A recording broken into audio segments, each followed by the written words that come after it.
There's a specific kind of quiet that settles over a room when everyone realizes they've been wrong about you for years. Not the quiet of embarrassment, not the quiet of apology. The kind that sits in the chest like a held breath. The kind where people suddenly don't know where to put their hands. I know that quite well. I was the one who created it. But I'm getting ahead of myself. My name is Naomi. I'm 31 years old, and for most of my life, my family treated me like a footnote. Not even a footnote, actually. Footnotes get read. I was more like a citation at the back of a book that nobody bothers to flip to. My cousin Thea was the one they talked about at every dinner, every holiday, every phone call my mother made to my aunt. Thea got into USC on a partial scholarship. Thea was doing an internship at a marketing firm downtown. Thea had the kind of laugh that made people lean in instead of lean away. I know this because my aunt described it to my mother like a feature, like a selling point. I wasn't jealous of Thea. I want to be clear about that. I understood, even when I was 17 and sitting at the kids' table at Thanksgiving for the third year running, even though I was technically an adult, that the problem wasn't Thea. Thea was just the mirror they chose to hold up so they could show me what I wasn't. What I wasn't, in their estimation, was impressive. I was quiet. I stayed in my room a lot. I read books that weren't assigned in school and asked questions in class that my teachers sometimes couldn't answer, which I later learned made certain adults uncomfortable rather than curious. I didn't go to prom. I didn't have a boyfriend. I got a full scholarship to a state university that nobody in my family had heard of. And when I tried to explain that it was actually one of the better engineering programs in the country, my uncle looked at his phone for most of the conversation. My father wasn't cruel about it. He was just absent in the way that some fathers are, physically present, emotionally somewhere else.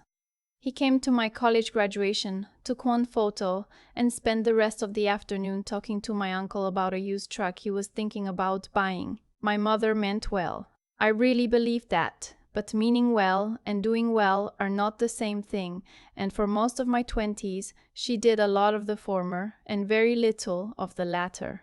She used to say, "Naomi, why can't you just be a little more like Thea? Thea knows how to be around people." As if being around people was the highest skill a woman could develop. I graduated with a degree in civil engineering and got a job with a small infrastructure firm in Portland. It wasn't glamorous. I spent my first 2 years doing load calculations for road projects and reviewing drainage reports that had been sitting on someone's desk since 2019. I ate lunch at my desk most days. I learned more in those 2 years than I had in 4 years of school, and I was miserable in a way that felt productive, which I've since learned is just what early career ambition feels like. Then I got recruited.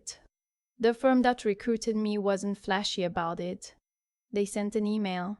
A real email, not a LinkedIn message, which I respected. It was from a woman named Dr. Du Aldrich, who led the structural division of a federal infrastructure initiative. The kind of work that sounds bureaucratic until you understand that it means your designs will be underneath highways that 300,000 people drive on every day. She'd seen a paper I'd submitted to a small industry journal, a paper that, as far as I knew, maybe 40 people had read. She offered me a position as a junior structural analyst.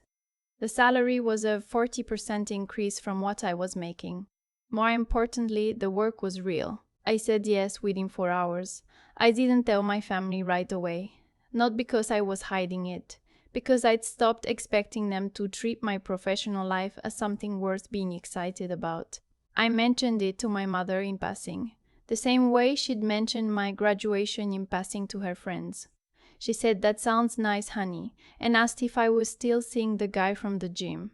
I was not seeing the guy from the gym. I had never been seeing the guy from the gym. But I let it go. The years that followed were the ones where I disappeared, at least as far as my family was concerned. I moved to the DC area. I worked. I made friends slowly and kept them carefully. I got promoted twice in 3 years, which in federal infrastructure work is not nothing. It's actually fairly unusual, and the people I worked with made a point of saying so. I started leading projects. Small ones at first, then larger. I developed a specialty in seismic retrofitting for aging bridge structures, which is exactly as important as it sounds and significantly more technical than most people realize. I was good at what I did. I knew I was good at it, not in an arrogant way, but in the way you know a thing when you've done it long enough to understand the difference between competence and luck. I stopped second-guessing myself somewhere around year 4. That was when the work started to feel like mine. My family knew almost none of this. My mother called on birthdays and major holidays. My father sent a text on Christmas that was clearly the same text he sent to several people because it said, "Merry Christmas to you and your family." And I do not have a family. I have 2 house plants and a very independent cat named Fig. My cousin Thea and I had grown into the kind of distant cousins who liked each other's photos on Instagram without ever actually talking, which I considered a functional relationship. And then my grandmother died. Her name was Florence, and she was the only person in my family who had ever looked at me like I was the whole point. She called me every Sunday for 22 years. She kept every card I ever sent her in a shoebox in her closet. I found this out at the estate sale, and I had to go sit in my rental car for about 15 minutes to collect myself. She told me once when I was maybe 13 and furious about something I can't even remember now. "Naomi, the ones who can't be explained are always the ones who matter later." I wrote it down in a journal and I still have it. She left me her house, not split between the family, not in trust with conditions, just her house in a small town in central Virginia, left entirely to me in a will that was witnessed and notarized and legally unambiguous. She also left me a letter, which I read in the parking lot of the attorney's office, and which said, among other things, that she always knew I was going somewhere that the rest of them would have trouble following, and that she wanted me to have something solid underneath me when I got there. The family found out within 48 hours. My aunt called my mother. My mother called me. My uncle sent a text directly to me that said, and I want to be precise here, that doesn't seem right. Not congratulations, or we should talk, or even a question mark. Just a flat assessment that my grandmother's final wishes were somehow incorrect. Thea sent a voice message saying she was a little confused, and that maybe there had been a misunderstanding. There was no misunderstanding. There was a will. I said almost nothing during any of these conversations. I was in the middle of a project review and I was exhausted, and honestly, I didn't have the energy to explain to people that grief was not a real estate negotiation. I said I would see them at the memorial service and I hung up. The memorial service was held at my grandmother's church, a small Methodist congregation that had known her for 40 years. The pastor spoke beautifully. Her friends from her bridge club were there, and they cried in the way that old women who have lost a true friend cry, quietly and without apology.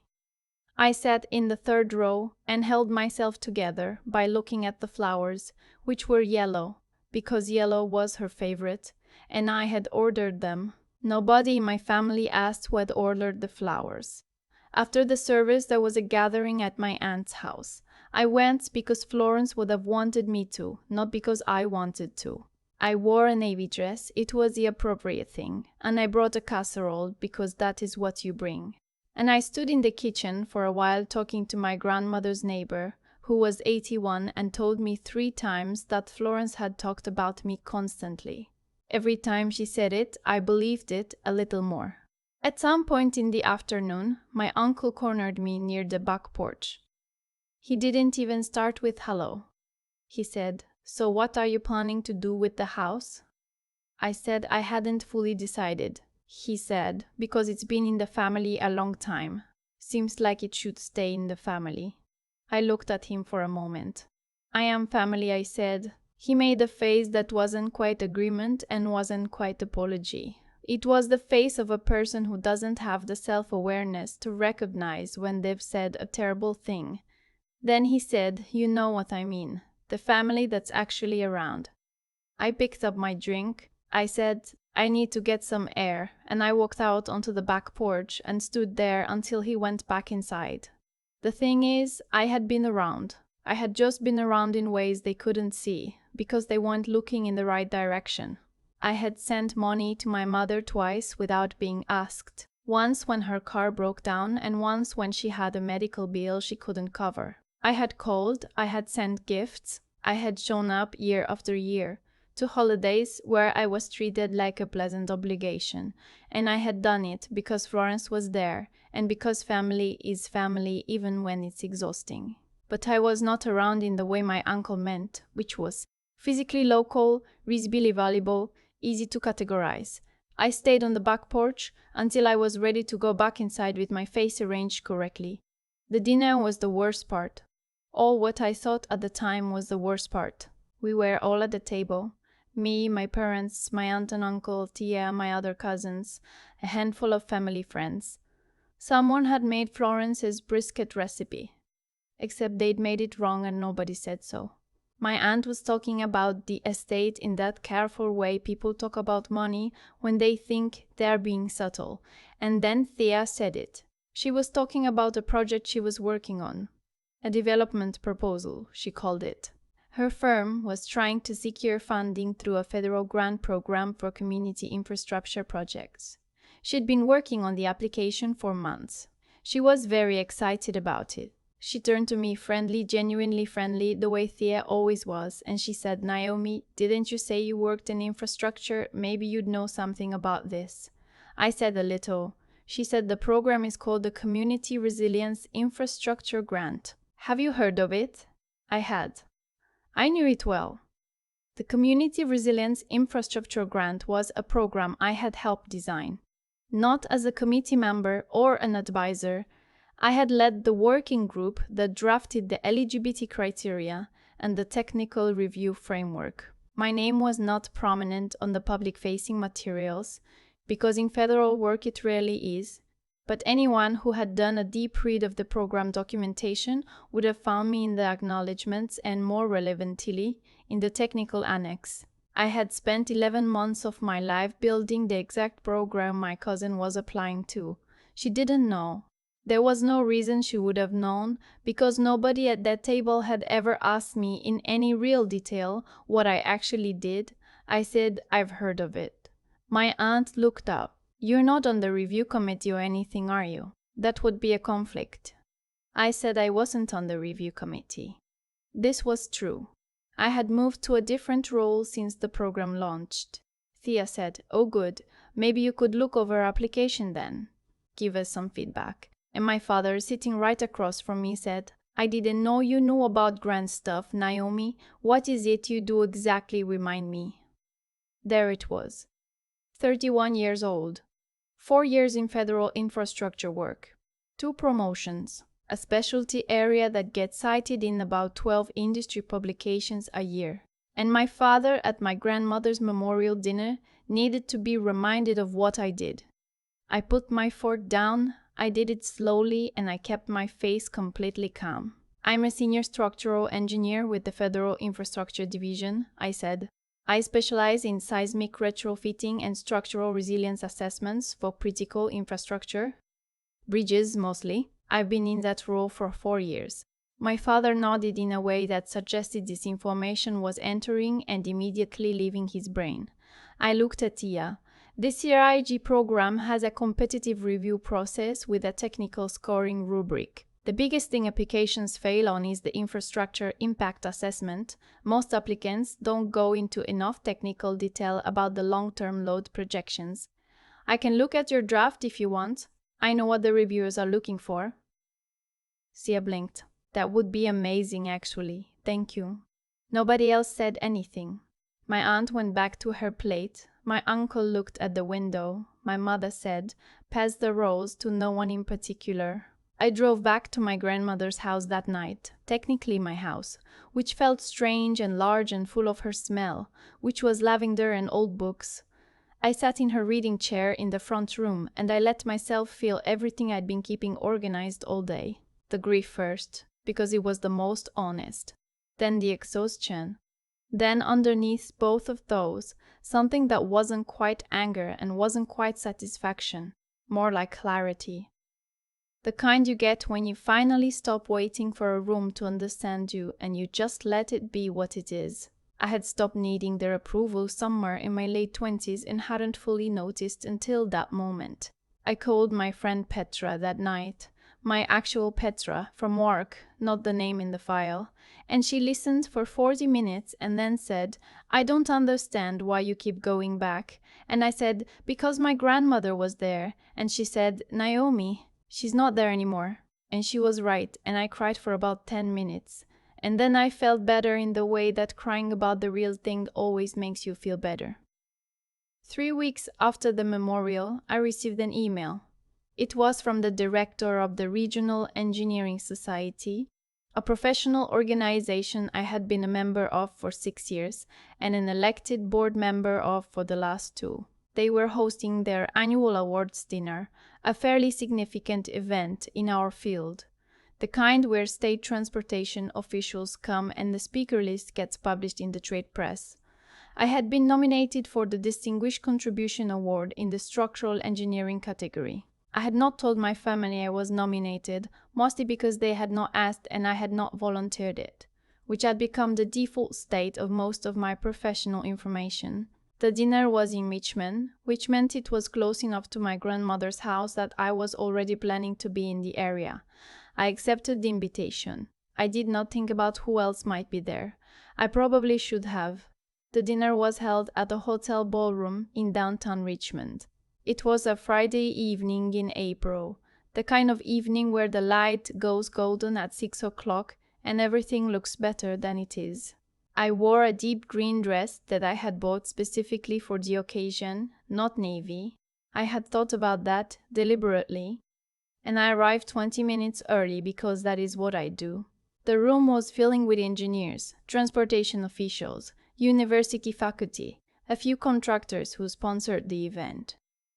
The kind of people I spend my working life around and feel comfortable with. I was standing near the bar getting a glass of water when I heard my name. Not my name. I heard someone say, "Isn't that Naomi?" I turned. My cousin Thea was standing across the room with 2 people I didn't recognize, colleagues, clearly, dressed the way people dress for industry events. She looked genuinely startled. Not in a bad way, just startled. I had not known Thea worked in infrastructure-adjacent fields. I knew she was in real estate development, but I hadn't known her firm did work that overlapped with this particular world. Later I found out they'd sent her as a representative for a development project they were hoping to fund through the exact CRG program she'd been asking me about. She crossed the room and hugged me, which was genuine. Thea was always genuinely warm. That was never the problem. She said, "What are you doing here?" I said, "I was invited." She laughed and said, "Obviously, I mean, do you know someone on the committee?" And I said, "I'm nominated for an award." And she said, "Wait, what? Which one?" And I told her. I watched her face do something complicated. She knew the award. Anyone in a development field that touched infrastructure would recognize the name. It was not a small thing. She said, "Naomi, that's..." And then stopped. And then said, "Does your mom know about this?" "No," I said. "Why not?" I thought about the right way to answer that. I said, "She didn't ask." Thea looked at me for a moment with the expression of someone finally understanding something they'd been misreading for a long time. Then she said, "I'm sorry. I think we all missed a lot." I said, "It's okay." And I meant it mostly. The dinner went the way these dinners go. Speeches, presentations, a lot of handshakes, the particular kind of pleasant noise that happens when several hundred technically minded people are in a room with an open bar. I sat at a table with colleagues from the division and a professor from Virginia Tech who had done foundational work in bridge stress modeling and was modest about it in the way that genuinely brilliant people sometimes are. When they called my name for the award, the room applauded and I walked to the front and accepted a plaque that I later put in my grandmother's house, in the front room, on the shelf above where she used to keep her best candlesticks. I said a few words. I talked about Florence. Actually, not by name, but I talked about growing up feeling like your value was invisible and what it meant to find a field where the math was always honest, where the only opinion that mattered was whether the bridge held. People laughed at that line. I hadn't expected them to, but I was glad they did. Thea was in the room for all of it. She called my aunt that night, from what I understand. My aunt called my mother. My mother called me at 10:30 and said, "Thea says you won some kind of engineering award tonight." I said yes. My mother was quiet for a moment. Then she said, "Why didn't you tell us?" I had thought about what I would say to this question, because I knew it was coming. I had prepared something reasonable and measured. Instead, I said, "Mom, Dad forgot what I did for a living at Grandma's memorial dinner 3 weeks ago." Another silence. "I know," she said. And her voice was different, quieter. Something in it I hadn't heard before. "I know he did. I didn't say anything and I should have." It was not an apology exactly, but it was the closest thing to an honest acknowledgement I had gotten in years, and I held it like it was something. "I'm going to keep the house," I said. "Grandma left it to me and I am going to keep it." My mother said, she always said, you were the one who understood her best. I didn't say anything for a moment. Outside the window of the house, the Virginia dark was very thick and very quiet, the kind of quiet that only exists that far from a city. I could hear frogs somewhere. "I know," I finally said. I think she was the only one who understood me.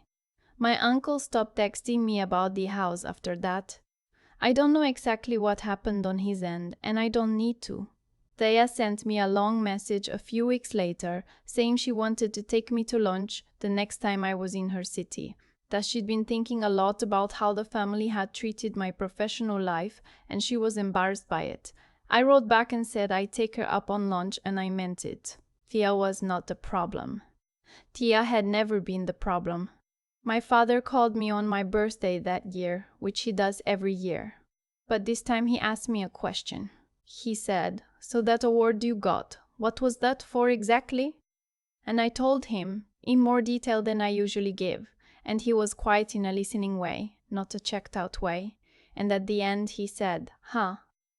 That's really something, Naomi." It wasn't a profound conversation. It wasn't a reconciliation scene. It was just a small door opening, slightly after a long time of being shut, and I decided to walk through it and not make it a bigger deal than it was. The house in Virginia needed a new roof, and the kitchen was 40 years out of date, and the back porch had a soft spot in the boards that I kept meaning to fix. I spent 3 weekends in a row that summer doing the kind of slow, satisfying work of restoring something that has good bones. I pulled up the soft boards myself. I know how structures work. I know what holds. I kept her candlesticks on the shelf. I kept the shoebox of cards in the closet.